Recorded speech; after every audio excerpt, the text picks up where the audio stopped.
This video is about listening and behavior as a coach and how you can get the best out of your students.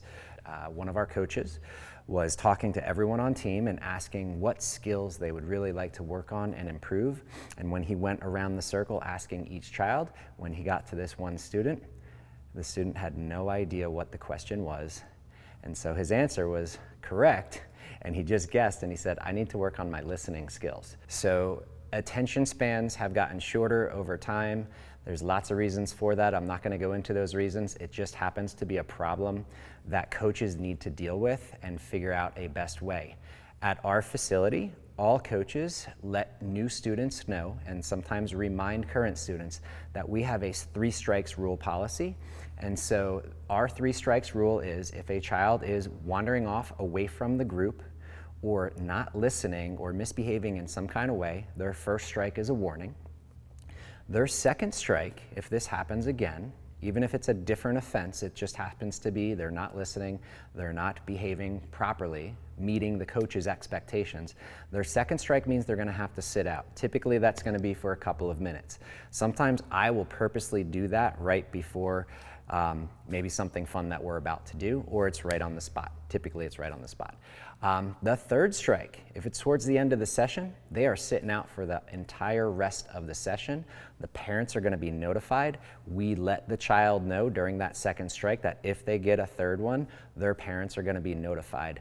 And that fear that ends up happening usually is enough to prevent the third strike from ever happening. Some people might ask, why do we have a 3 strikes rule? Well, if a child is wandering off away from the group, they might get hurt because now they're not being supervised. They might cause someone else to get hurt because they are getting in the way or possibly crossing someone else's path. And this has happened before. I've seen it happen several times during open gym. Kids cross each other's path and don't really follow the rules of safety of the gym. And so as a coach, I don't want to see anybody get hurt. As a gym owner, I don't want to see anyone at my facility get hurt. And so I expect that all children are going to listen to coaches, follow the commands, follow their coach in single file when they're going from station to station. These are all really, really important things, and that's why we have the 3 strikes rule.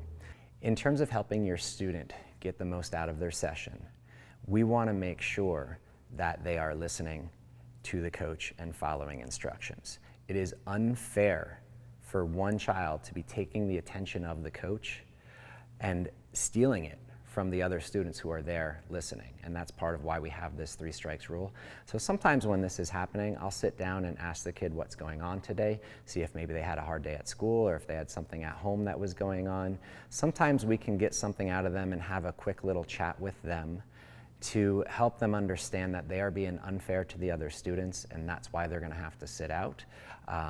There's lots of little strategies, but if you just kind of talk to your student and find out what's going on with them, and I've sent them up to the front to sit with the front desk staff.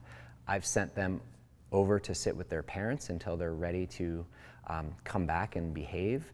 And I've had them sit just right by me the entire time until they feel like they're ready to move on. And that's really the only thing that we can do to protect their safety as well as the safety of our other students. And that's the only thing we can do to be fair to the students in class that actually want to do the skills that we're trying to teach.